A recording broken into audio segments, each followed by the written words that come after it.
morning. again. The sun rose. Podcast on podcast on podcast for us Yeah, this week.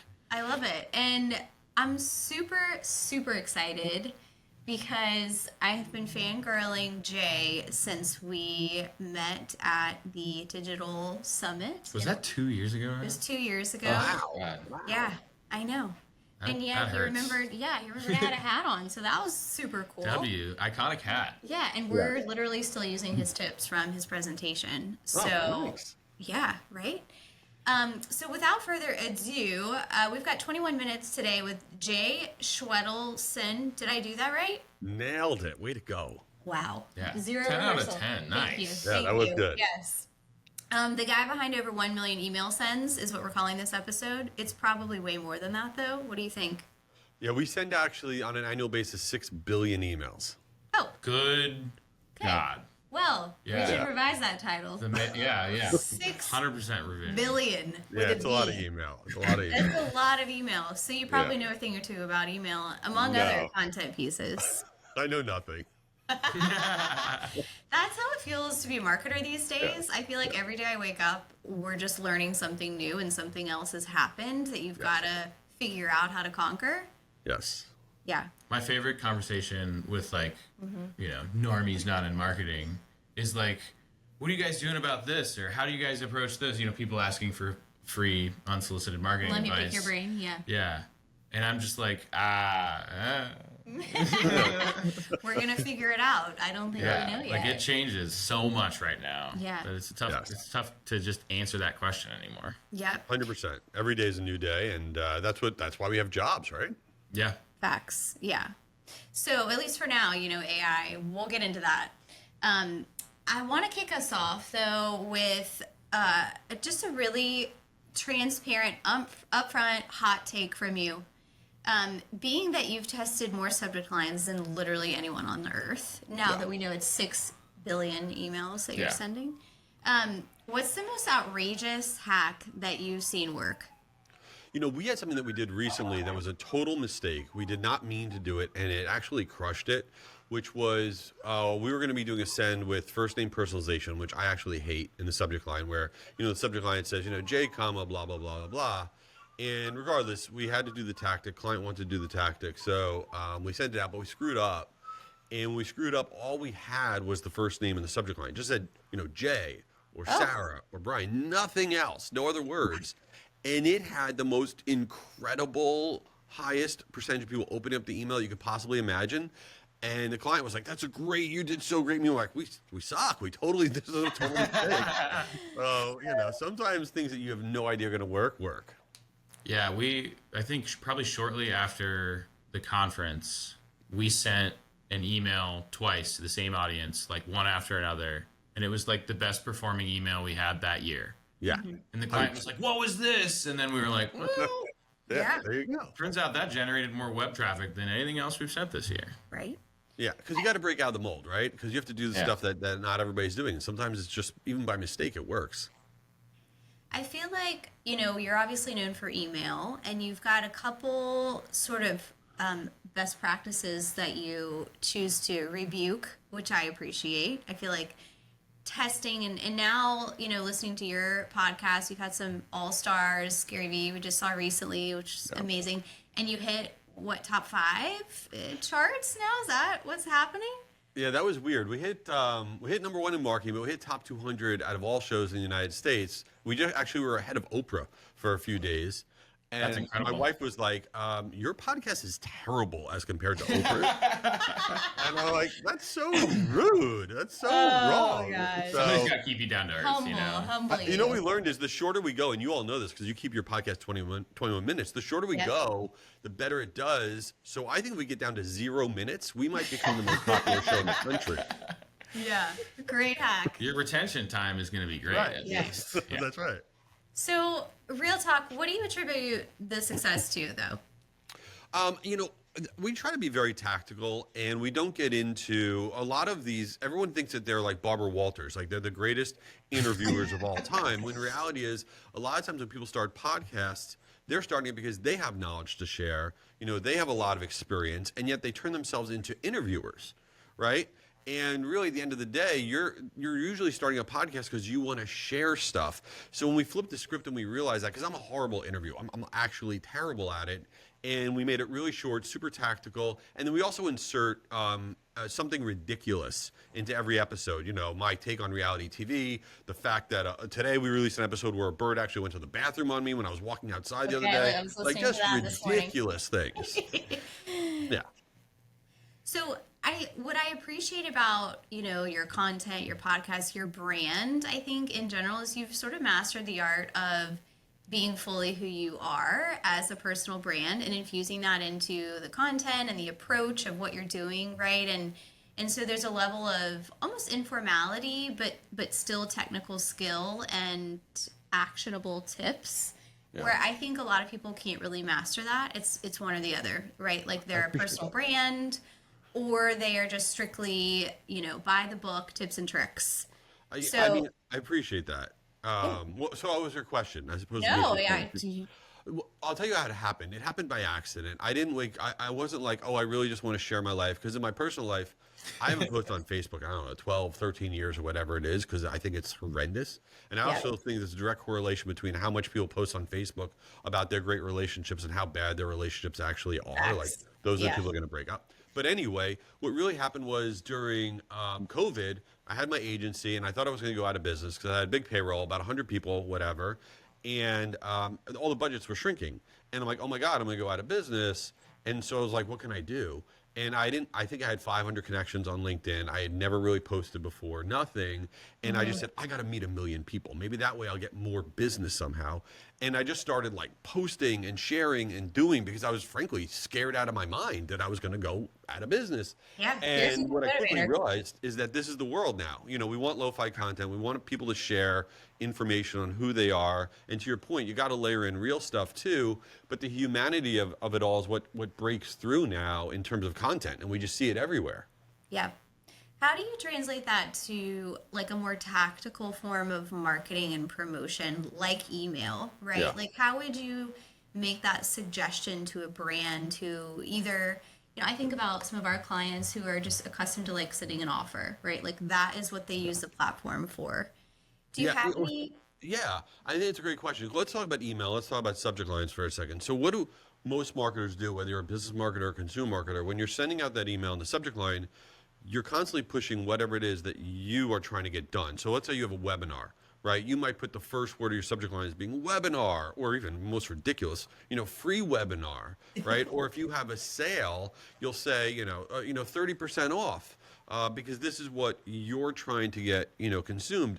But you got to flip the script and get into the mindset of the individual. So the person doesn't get excited about a webinar. They might as well just say boring, right? They'll get excited about what it's about. The 4 pitfalls to avoid for 2026 in HR. Oh my God, I need to avoid that. I'm an HR person, right? What's in it for them? And on the consumer side, you want them to be instantly relate to it. So it's, if it's instead of 20% off, it might be like, cheaper than your latte you got today. Get into their mind as opposed to what you want. You have to get into what they want, and that does so much better. Yeah. I think that, the seed of what you're discussing is this concept of like actually getting into more of I'm going to call it behind the scenes, but like it's the meat of the content, right? Yeah. And so stop telling me what you're going to talk about and tell me what it is that we're actually addressing here, which in this case is wrapped in a webinar, right? So I love this idea of like the actionable piece of content to help people convert. And truly, as it relates to a subject line, it's the first impression. And people's attention span is essentially like in the zeros and negatives these days, right? So 100%. if you don't grab them there, you've lost the game, like in the sea of inbox subject lines. So after you master that, what do you think is sort of next to conquer, right? Like you've hit kind of the piece of the subject line.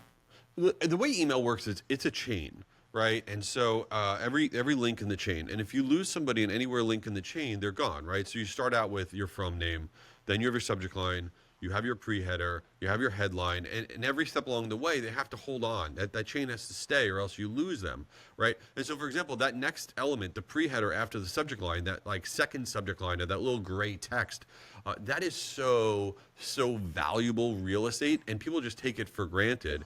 And some secret sauce stuff that you could do in that pre-header is, first of all, there are 3 magic words that you can always use, and those words are the words and, but, or plus. And basically, you want people to continue reading after the subject line. And so if you say, we got this great thing coming up, and then you start that pre-header with the word and you capitalize all 3 letters, A-N-D, or you capitalize B-U-T, or you capitalize P-L-U-S, plus you're going to get this free blah, blah, blah guide. And you don't want to miss this blah, blah, blah. You want people to be hooked in, and doing things like that can really, really work. And then the other thing that people aren't doing enough of is actually, you don't want to put emojis, fine, in your subject line for whatever reason. Put them in your pre-header, at the start of your pre-header. It crushes it for business and consumer emails using emojis in your pre-header, and I don't think people are doing it enough. And then certainly when you open up the email, it can't be terrible.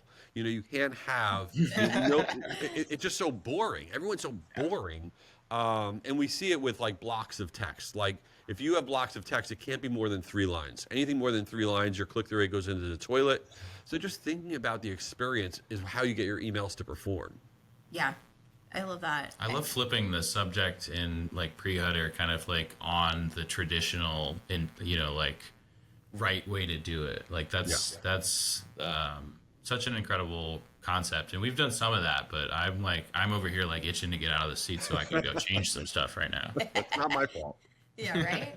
I have heard you talk recently, and probably more than just recently, but kind of around these 2 different topics around, best practices and how to sort of flush those, right? Right. And in conjunction with this idea that you just talked about in your last podcast too, is like the testing laboratory.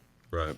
For me, they kind of go hand in hand, right? And so can you talk to kind of the marriage of those 2 around, how to leave the quote unquote best practices behind in an effort to do more testing and winning, really? Because really what we're saying is we want to win better. So, but to do that, you have to test, right? Totally. And I actually believe that as soon as something becomes a best practice in any area, marketing, the rest of your life, doesn't matter.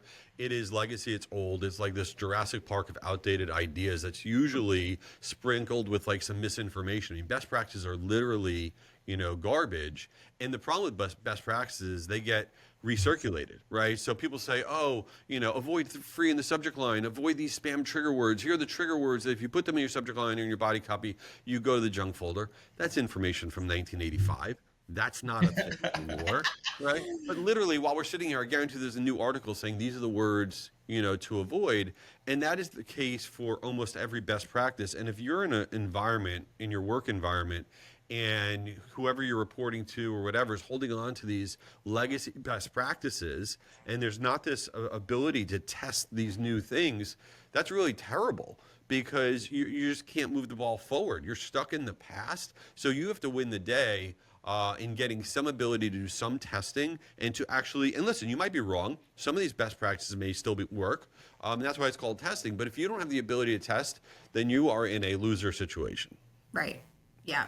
I think trying and collectively getting the brand, the client, the stakeholder, your boss on board sometimes is the biggest hurdle there. But when you push into that realm, it's like, okay, you can break the mold of boring into who are you really trying to resonate with, right?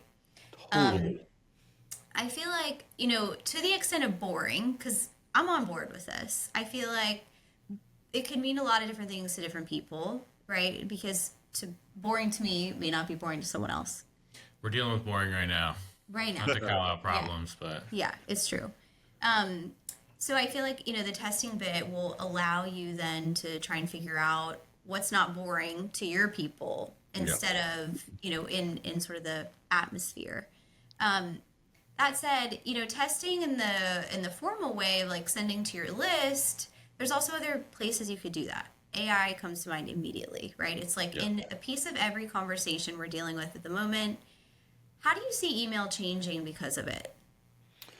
Well, there's the short and the long term. Right now, there's games that you have to play as it relates to AI. And I'll tell you one of the most important new things that just happened in the last few months, which is, Apple, people don't realize this, but on the Apple Mail app, the little blue icon on our phones, 47% of all emails read clicking on that little blue app, and about 37% of all business email, and like over 50% of all consumer email.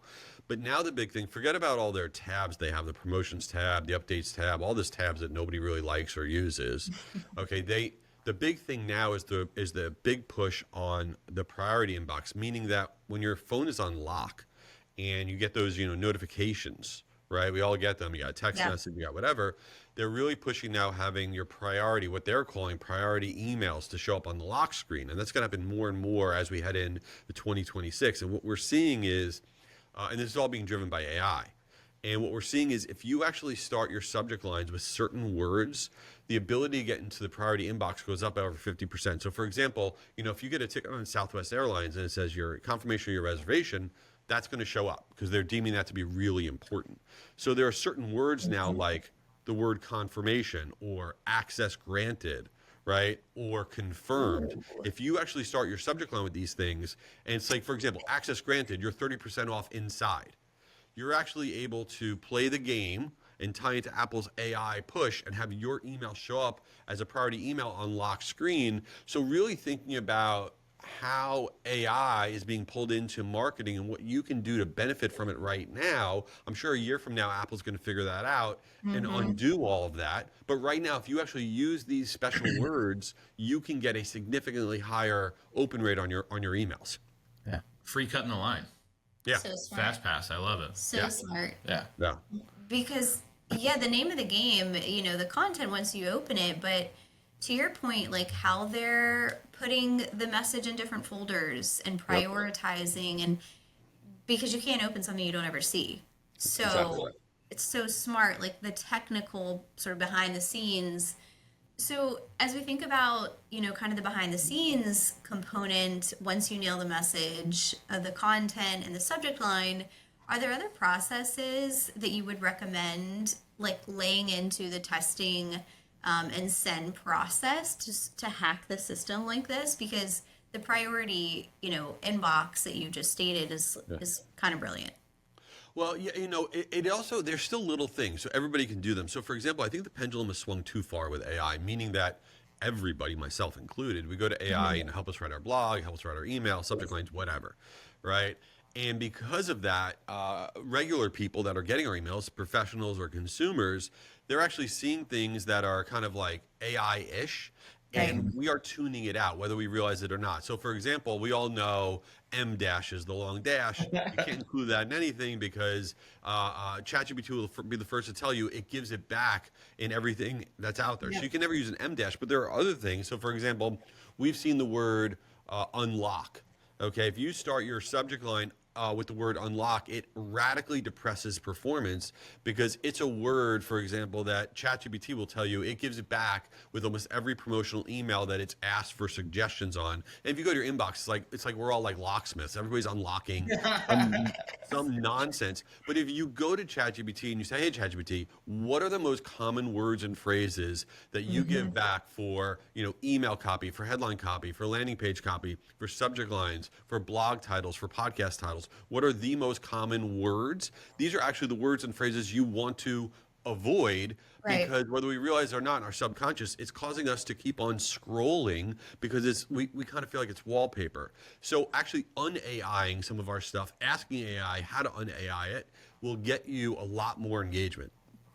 I love this. I think un-AIing things. I'm constantly doing just that. I feel like using it is such a great tool, but then it's like should I have just started on my own because I have to back this up so far? Like Exactly. Yeah. 100%. Yeah, no, it's hard not to, right? I just finished writing a book, which is the most imposter syndrome thing of all time. And it took everything in my power not to just ask AI to write the damn thing because I had no idea what I was doing. Yeah. Our operations manager is a creative writer, and she has huge beef with the M dash hate because she's like, you can use it correctly, and it's not like. So there's always conversations I think amongst us like about this this fight between using the things that are now like set into this timeout area, Yeah. and like how to tactically, infiltrate the use of them without immediately throwing up a red flag. Yeah. Totally. Controversial, but the typo, like making its way back into humanizing content, because Absolutely. anything too perfectly polished just screams AI or not authentic, right? Which I'll I've give you- been in style for, we're 21 minutes. did It it. happens. So, Overtime. overtime. Overtime. Yes. Yeah, I've apparently been hacking the system with my typos for years now. So Yeah, dyslexia That's really super did you a smart. favor, I guess. That's the way to do it, because really you have to think about what would AI not give you back. Typos are great. Misspellings are great. Like if you have the word "and" in your copyright, A-N-D, right? Or you put no capitalization whatsoever, let's say in your subject line or in your headline or something like that. Things that AI would literally never give you back is what will work. I love this. Okay, last question, because we're in OT now. So give it to us straight. If you could give every marketer just one subject line hack to test tomorrow, what would it be? Okay, so instead of doing first name personalization, which I actually hate, right? Personalization is the absolute best thing you could do. What you always want to think about in email is tell the person who they are as fast as possible. So in the subject line, if you personalize with, let's say, for example, the person's city, this is popular in Miami, the person's company, Acme needs to see this. The person's job function, this is perfect for CFOs. The person's company size, this is just for enterprise executives. The person's interest, this is for new grandparents. Whatever your audience is that you're marketing to, you tell them who they are in the subject line. This is the number one thing that you could do to increase your open rates. It works phenomenally well. So that's what I would do. Fantastic. I love it. Personalization, mirror back who they are so they can self-identify. Fantastic. Yes. I'd open that. Right. Yeah, there you go. Yeah. Person who consistently makes typos. Me, I'm opening. Jay, this was awesome. 21 minutes is never enough. So appreciative of your time. Thanks for all the tips and insights. And as always, just like some real nuggets here. So thanks for joining us. And we'll continue to watch your podcast and watch it rise. Well, you guys are crushing it. Amazing show. I love the format. Keep doing it. And it was an honor to be on. Thank you. Thank you so much again. Appreciate that. All right.